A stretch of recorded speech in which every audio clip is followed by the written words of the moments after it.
Hello students, मैं ज्योति Parashar CS study point में हम आज डिस्कस करने वाले हैं कि आपका जो एग्रीगेट फंक्शन है क्या है। एग्रीगेट फंक्शन जो MySQL का है, तो उसमें हम एग्रीगेट फंक्शन अभी हमने डिस्कस भी किए थे एग्रीगेट फंक्शन, और अभी हम देखते हैं एग्रीगेट फंक्शन में हमने क्या क्या परफॉर्म करना है। पहले हम डेफिनेशन कर लेते हैं।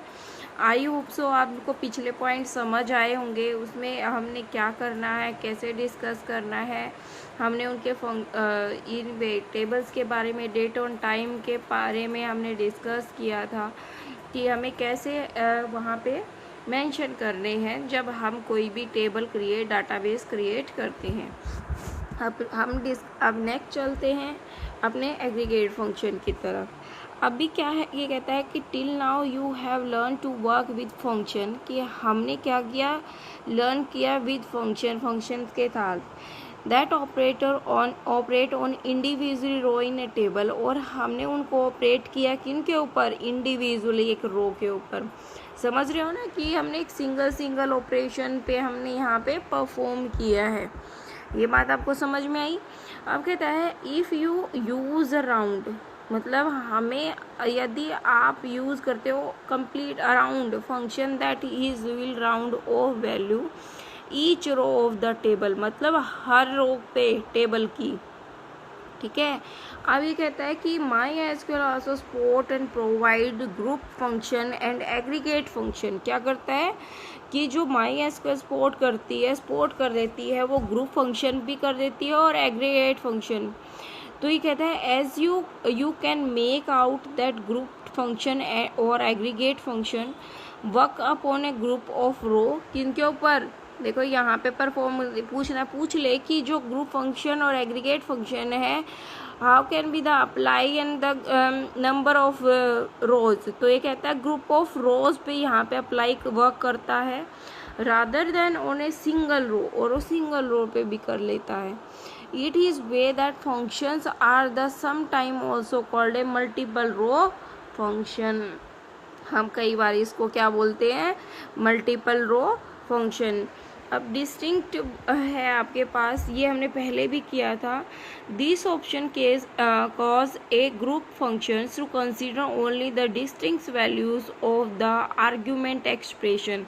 डिस्टिंक्ट वैल्यू क्या होती है बच्चे, यूनिक वैल्यू। क्या है, यूनिक वैल्यू जो एक्सप्रेशंस होती हैं, ठीक है। ऑल पे है तो ऑल की बात करें, this option cause a group function to consider all the values include all the duplicate.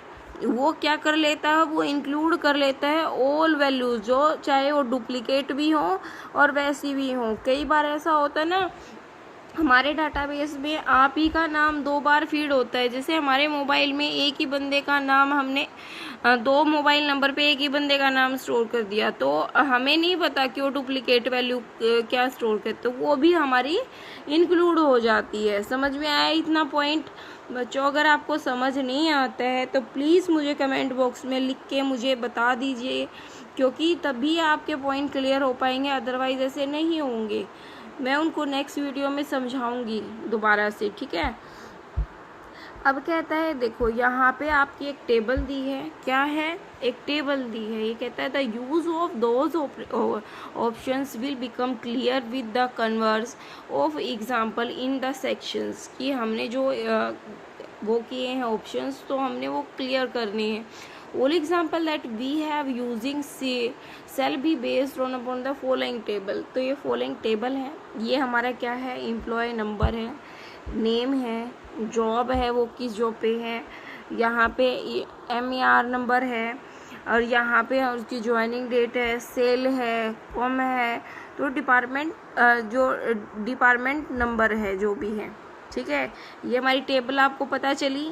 तो ये कहता है कि एवरेज का फंक्शंस क्या करता है, हमने यही एक एवरेज होती है ना, the compute the average of data. अब मैं कहूँ कि मुझे एवरेज निकाल के दो, एवरेज क्या होता है कि टोटल ऑफ एवरेज ये होती है ना कि कितनी सेल की एवरेज होती है बच्चों। देखो 3, 5, 6, 7 और 8, 5 वैल्यू हैं, तो मैं क्या करूँगी 3, 5 + 6 + 7 + 8 डिवाइडेड बाई 5, इससे क्या निकल जाएगी इसकी एवरेज वैल्यू। समझ में आई? इसने हमसे क्या निकलवाया है एवरेज वैल्यू। यही बात कह रहा है ना ये कि this function is compute the average of given data. तो इसका सिंटेक्स क्या है, एवरेज डिस्टिंक्स किसका हमें निकालना है, एवरेज ये बताना है, ऑल है और एन टोटल में से। तो अभी देखो, अब ये है क्या कि आर्ग्यूमेंट टाइप क्या है हमारा, जो आर्ग्यूमेंट है रिटर्न में आना चाहिए न्यूमेरिक, और रिटर्न वैल्यू भी क्या आनी चाहिए न्यूमेरिक। हमें पता है ना कि न्यूमेरिक आनी चाहिए नंबर्स में। तो ये कहता है देखो एग्जाम्पल के तौर calculate the average salary of employ, हमें किसकी सैलरी चाहिए, एम्प्लॉय की सैलरी का एवरेज निकालना है। जैसे इसने क्या किया, सिलेक्ट एवरेज किसकी सैलरी एवरेज निकालना है। एवरेज भी हमें किस में चाहिए, रिटर्न वैल्यू किस में, न्यूमेरिक में।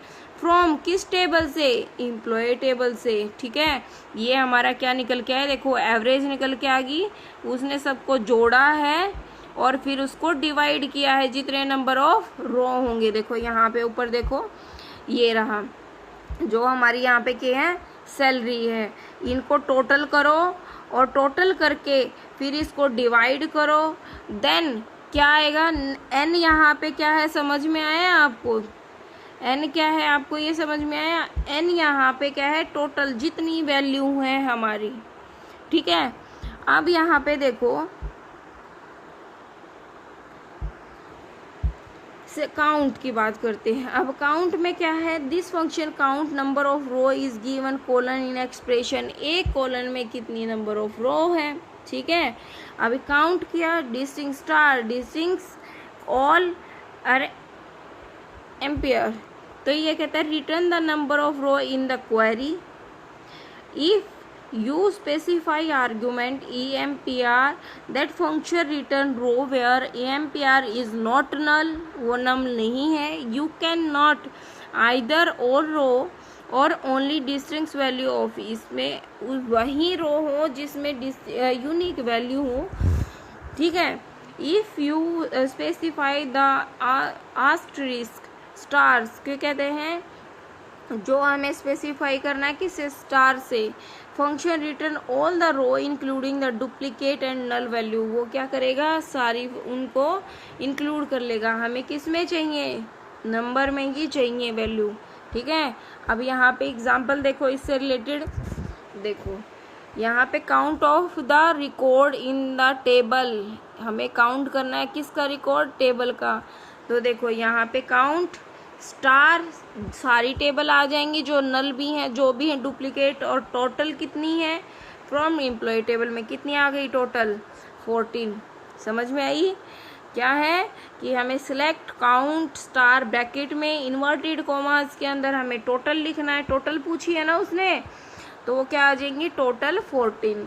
अब count number of job in a table की वो कितनी है, तो काउंट करेंगे किसको निकालना है, जॉब को, तो वो भी कितनी है हमारी यहाँ पे 14। अब यहाँ पे बात करें तो ये कहता है कि सिलेक्ट द डिस्टिंक्ट जॉब, वो यूनिक जॉब निकालनी है, मतलब कि डिस्टिंक्ट में हमने क्या किया वही वो निकालने की जिसमें हमारी नल डुप्लीकेट सारी वैल्यूज थी, तो वो क्या आ गई हमारी 15। ये बात समझ में आ रही है आपको। अब कहते हैं मैक्स के बारे में, max return is a maximum value निकोलन। हमें पता होता है ना कि हम ये कह देते हैं कि स्कूल में हम स्टूडेंट्स आर देयर जो मैक्सिमम मार्क्स प्राप्त किए हैं जिन्होंने। ठीक है, तो वही मैक्सिमम वैल्यूज़ यहाँ पे हैं, मैक्स डिस्टिंक्ट्स ऑल एक्सपीरियंस, तो return maximum value of argument हमें एक्सप्रेस करने हैं। अभी यहाँ पे देखो क्या है, सिलेक्ट मैक्स किसकी मैक्सिमम वैल्यू चाहिए, सैलरी में से मैक्सिमम, यहाँ पे हमने क्या किया मैक्सिमम सैलरी लिखा है इन्वर्टेड कॉमास में। देखो 500 हमारे मैक्सिमम वैल्यूज़ निकल के आई हैं। इतनी बात आपको समझ में आई बच्चों।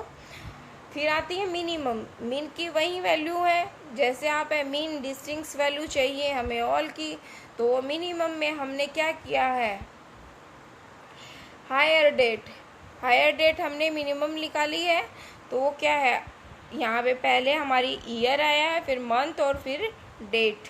ठीक है, समझ में आया है ये पॉइंट आपको?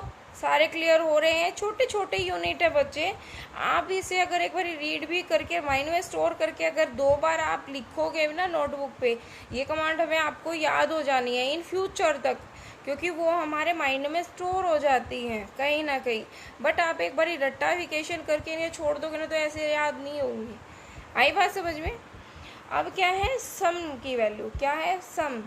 सम क्या कहता है, कोलन को एक्सप्रेस करना। अब वही है, क्या करना है, सिलेक्ट करना है सम, सेल का सम करना है टोटल। ठीक है, पहले हमने एवरेज निकाला था तो सम की जगह हमने क्या कर दिया था बच्चों, एवरेज।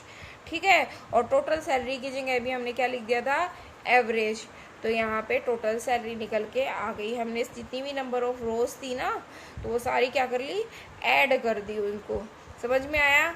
अब देखो यहाँ पे ये कहता है some more example of group of functions are being in below. तो इससे रिलेटेड आपके एग्जाम्पल्स हैं, ये आपको क्या करनी है। ये कहता है count the number of employees in a table SQL command. तो हमें ये काउंट करने हैं, हमें एवरेज और ग्रोस निकालना है। ये फंक्शन मैंने आपको बताया भी था, इसमें हमें क्या है कि हमें वो एम्प्लॉय ग्रेड चाहिए, एवरेज निकालना है जिनके इनके बीच की और दोनों में हमारे क्या हो, दोनों में से एक हो जिसकी वैल्यू। ठीक है, यही ना इनमें से लाई करती हो। और यहाँ पे हमें सब निकालना है, उसका ग्रेड का, किसका, ग्रोस का। ये बात आपको समझ में आ रही है? ठीक है, ये बात आपको समझ में आ रही है? इसमें कहा है, देखो नोट भी लिखा है कि these functions are called and the aggregate functions because they operate on the aggregates of the tuple। किसके लिए, tuple मतलब रो के लिए। the result of aggregate function is a single value। वो हमें क्या देगा, aggregate single value। ये बात आपको समझ में आ रही है? ठीक है बच्चों, अब देखो यहाँ पे ये कहता है, देखो here the distinct keyword ensure that the multiple entries of name same city। बहुत सारी सिटीज़ के साथ मल्टीपल एंट्रीज होती है।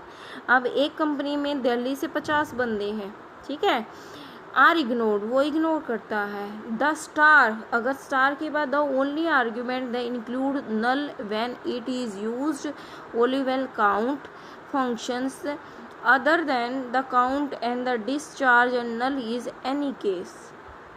ठीक है, न जो काउंट होता है वो null value in any case छोड़ता है, अदरवाइज स्टार है ना सारी वैल्यूज इंक्लूड कर लेता है। If you want to count the entries include the repeat the keyword all is used. अगर हमें रिपीट कराना है तो हम ऑल ले लेंगे। The following command will be the count the number of null city found is the member table. अभी अगर हमें देखो select count all city from member, हमें किस में से चाहिए, फ्रॉम मेंबर्स में की टेबल से चाहिए, काउंट करनी है ऑल सिटी। तो क्या हो जाएगा, हमारा निकल के आ जाएगा। जनरली वो ग्रुप ऑफ फंक्शन होते हैं रिटर्न ए सिंगल वैल्यू और ए सेट ऑफ रोज क्या होती हैं, सिंगल वैल्यू के लिए भी और सेट ऑफ रो के लिए भी। Can be the applied to any the numeric value and same text date and type value. आपको ये बात समझ में आई बच्चों? आज हम इतना ही करते हैं और नेक्स्ट ये हमारा जो चैप्टर है ये ख़त्म हो चुका है। इससे रिलेटेड हम क्वेश्चन आंसर करेंगे जो हमारे एग्ज़ामों पॉइंट से हमारे हैं और वो पेपर में आए भी हुए हैं पहले। आप तब तक इनको एक बार रीड नहीं करना, आप इनको समझोगे और कॉपी में 2 टाइम्स आप क्या करोगे, लिखोगे, जिससे आपके पॉइंट क्लियर हो जाए। समझ में आई आपको ये बात? ठीक है, आज इतना ही करते हैं, कल मिलते हैं नेक्स्ट वीडियो में।